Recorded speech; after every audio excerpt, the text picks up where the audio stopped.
Selamat petang saudara-saudaraku yang kekasih. Kita kembali pada sore hari ini untuk merenungkan buah-buah pikiran tentang nas Alkitab yang diambilkan dari Kisah Para Rasul pasal 8 ayat yang ke-18 sampai dengan 19. Demikian firman Tuhan. Ketika Simon melihat bahwa pemberian Roh Kudus terjadi oleh karena rasul-rasul itu menumpangkan tangannya, ia menawarkan uang kepada mereka serta berkata, "Berikanlah juga kepadaku kuasa itu, supaya jika aku menumpangkan tanganku di atas seseorang, ia boleh menerima Roh Kudus." Saudara-saudari yang kekasih, kita sedang mempersiapkan diri untuk memasuki perayaan Pentakosta pada hari Minggu yang akan datang. Suasana hati kita sedang kita kondisikan untuk bersedia dituntun oleh Roh Kudus agar mampu memahami kehendak Allah dalam hidup kita. Rasul Aimol Bai dari PNJ pernah mengatakan,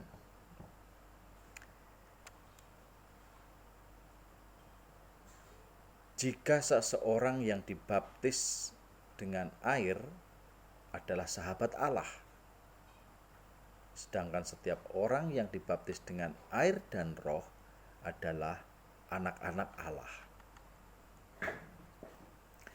Renungan kita hari ini berkaitan dengan pemberian Roh Kudus oleh Rasul Petrus dan Rasul Yohanes kepada orang-orang di Samaria yang telah menerima baptisan air oleh Filipus. Marilah kita menengok ke belakang, bahwa pemberian Roh Kudus itu nampak kasat mata oleh manusia. Kita dapat melihat buktinya. Yang pertama, ketika Yesus setelah dibaptis oleh Yohanes Pembaptis di Sungai Yordan, dan kemudian Allah membaptis dengan Roh Kudus yang nampak seperti burung merpati yang hinggap di atas kepala Yesus. Kemudian Allah berfirman, "Inilah anak yang kukasihi, kepadanya lah aku berkenan." Dalam Matius pasal 3 ayat 16 dan 17. Yang kedua, ketika para rasul berkumpul di Yerusalem setelah Yesus disalibkan, mati, bangkit dan naik ke surga, maka dia mengutus roh penghibur, yaitu Roh Kudus, seperti lidah-lidah, seperti nyala api yang hinggap di atas kepala ke-12 rasul itu, hingga penuhlah mereka oleh Roh Kudus. Dalam Kisah Para Rasul pasal 2 ayat yang ketiga dan keempat. Dan yang ketiga, dalam Kisah Para Rasul pasal 8 ayat 14 dan 17.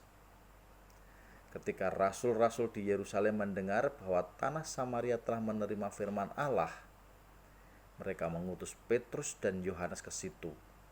Setibanya di situ, kedua rasul itu berdoa supaya orang-orang Samaria itu beroleh Roh Kudus. Sebab Roh Kudus belum turun di atas orang pun di antara mereka, karena mereka hanya dibaptis di dalam nama Tuhan Yesus. Kemudian keduanya menumpangkan tangan di atas mereka, lalu mereka menerima Roh Kudus. Saudara-saudari yang kekasih, jadi nampaklah bahwa yang pertama, Roh Kudus itu seperti burung merpati yang hinggap di atas kepala Yesus. Yang kedua, seperti lidah-lidah nyala api yang hinggap di atas kepala ke-12 rasul. Yang ketiga, dengan tumpangan tangan Rasul Yesus di atas kepala seseorang yang telah dibaptis dengan air. Nah, pemberian Roh Kudus yang kasat mata memberikan satu dampak yang dapat dilihat oleh semua orang, dapat dikenali semua orang, dan dampak-dampak yang rohani nampak di dalam kehidupan mereka yang telah menerima Roh Kudus itu. Hal ini dapat terlihat ketika di Samaria hidup seorang laki-laki bernama Simon yang disebut sebagai seorang tukang sihir, dan ia dengan jelas membuat orang takjub. Mereka juga merasakan bahwa ada sesuatu yang istimewa dan berkuasa yang memancar dari dirinya. Banyak orang mengatakan bahwa orang ini adalah kuasa Allah yang terkenal sebagai kuasa besar. Dalam Kisah Para Rasul pasal 8 ayat yang ke-10.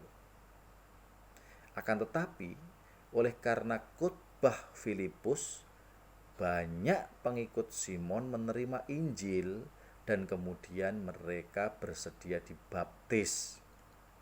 Yang pada akhirnya Simon sendiri juga kemudian mengikut kepada Filipus. Ketika Rasul Petrus dan Rasul Yohanes datang ke Samaria dari Yerusalem dan menumpangkan tangan ke atas sejumlah orang yang percaya, yang telah dibaptis, untuk memberi mereka karunia Roh Kudus. Simon melihat hal itu dari kinerja yang dikerjakan oleh para rasul dengan menumpangkan tangan di atas orang-orang Samaria. Simon takjub melihat kinerja Roh Kudus secara rohani. Kemudian Simon menawarkan uang agar ia juga memiliki kuasa untuk menyalurkan karunia itu, agar ia menjadi terkenal, agar ia dapat disegani, agar ia dapat memiliki murid-murid yang banyak, ya, yang tentunya memiliki tujuan-tujuan yang bersifat duniawi atau mencari keuntungan-keuntungan dengan hal itu. Akan tetapi para rasul, yaitu Rasul Petrus dan Rasul Yohanes, menolak tawaran. Bahkan Rasul Petrus berseru kepadanya untuk ia bertobat, karena Rasul Petrus melihat kejahatan di dalam diri Simon dan hatinya yang terjerat ke dalam kejahatan, seperti tulis dalam ayat yang ke-22 dan 23. Kemudian Simon menyesali permintaannya dan memohon kepada para rasul untuk mendoakannya agar ia dapat diampuni.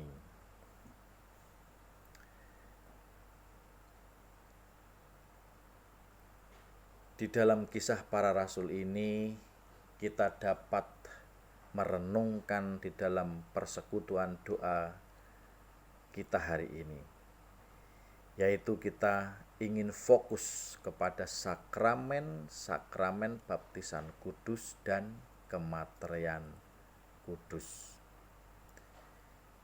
sehingga keduanya harus kita miliki, keduanya harus kita terima. Bahkan kita merenungkan pada masa pandemi seperti sekarang ini, ketika tidak ada lagi atau tidak dapat dilakukan penyaluran sakramen baptisan air ataupun juga baptisan Roh Kudus, maka kita juga ingin untuk merenungkan makna sakramen itu bagi iman kita. Baptisan dengan air dan kemudian baptisan dengan Roh Kudus yang diterima oleh orang-orang Samaria telah mengingatkan kita bahwa kita sebagai umat manusia yang dipersiapkan oleh Allah untuk dapat layak mengalami persekutuan kembali dengannya hanya dapat terjadi jika kita memenuhi prasyarat itu, yaitu menerima baptisan air dan Roh Kudus.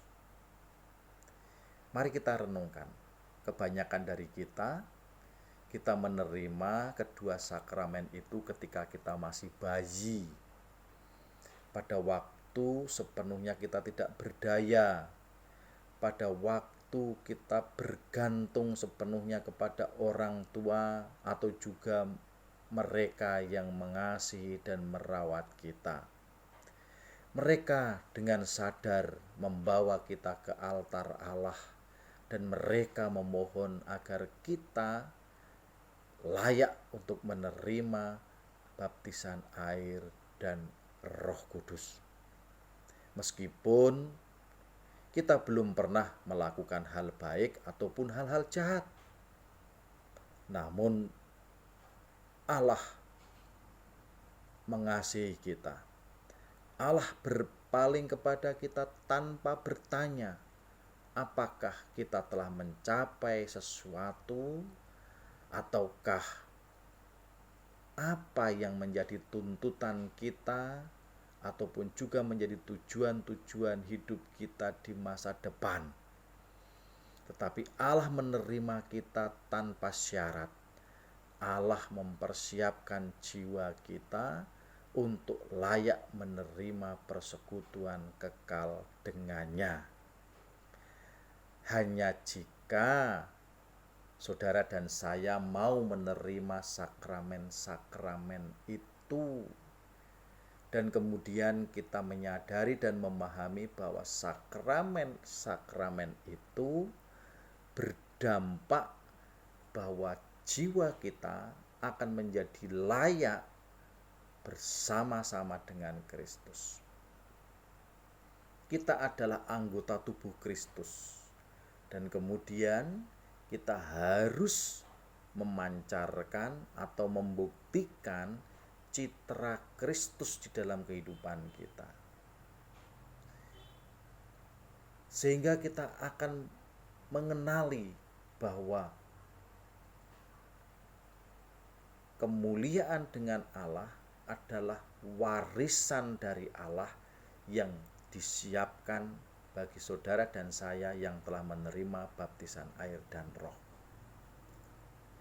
Mari kita ingin menengok ke belakang dalam kehidupan iman kita, maka kita akan dapat menyadari dan mengenali bahwa sakramen-sakramen yang kita miliki berdampak di dalam kehidupan kita baik secara jasmani maupun secara rohani. Mungkin kita menganggap remeh, menganggap enteng, menganggap kecil arti atau makna baptisan air dan baptisan Roh Kudus. Sehingga dalam kehidupan kita seakan-akan tidak ada dampaknya. Tetapi sekali lagi Allah Maha Kasih. Allah tidak pernah meninggalkan saudara dan saya. Allah telah memulai perbuatan atau pekerjaan keselamatan atas kehidupan jiwa kita. Dan Allah akan menyelesaikan pekerjaan itu. Hanya jika saudara dan saya memperhatikan apa yang menjadi kehendak Allah dan kemudian kita memberikan diri kita fokus kepada rencana keselamatan itu. Sehingga dengan demikian dampak dari baptisan air dan Roh Kudus akan bekerja efektif menuntun jiwa saudara dan saya di atas jalan kepercayaan.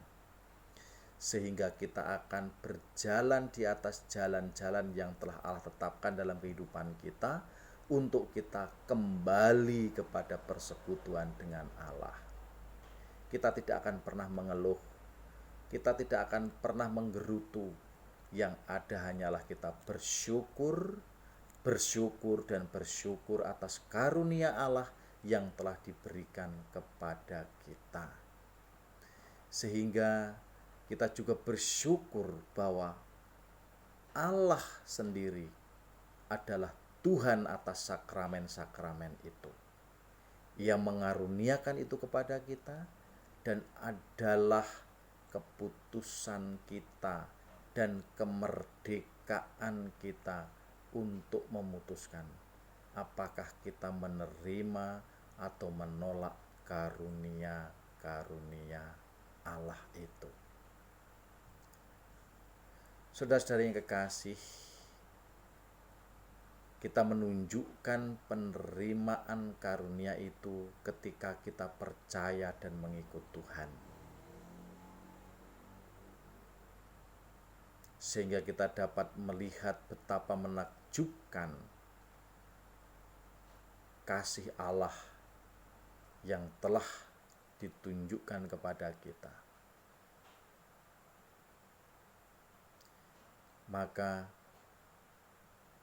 meskipun kita telah mengambil sakramen baptisan air dan roh dan kemudian kita terjatuh ke dalam dosa karena ketidakpercayaan kita, ataupun karena kita tidak sungguh-sungguh menghargainya, maka Allah tetap setia. Allah tetap menunjukkan kasih-Nya. Allah akan merampungkan pekerjaan yang telah dimulainya di dalam diri kita. Oleh karena itu, jika kita memiliki pengertian tentang baptisan air dan kemateran kudus adalah sesuatu untuk kehidupan iman kita, dan kesempatan yang baik ini, marilah kita merenungkannya untuk kita berbalik kembali melakukan kehendak Allah dengan penuh rasa takut akan Tuhan, dengan penuh pengandalan, dengan penuh pengikutan dan kesetiaan. Kita percaya bahwa sakramen-sakramen yang dimaksudkan untuk menguatkan kita di atas jalan yang telah diletakkan bagi kita dan untuk menolong kita masuk ke dalam persekutuan yang sempurna dengan Allah Tritunggal, yang adalah tujuan iman kita, tujuan kehidupan kepercayaan kita. Marilah kita pertahankan iman kita kepada kuasa sakramen-sakramen ini, dan marilah kita terima karunia-karunia ilahi ini, karena itu membuat kita aman di dalam kepercayaan bahwa Allah menginginkan keselamatan kita dan juga akan mengaruniakan keselamatan pada kita jika Tuhan datang dan mendapati iman di dalam diri kita. Amin.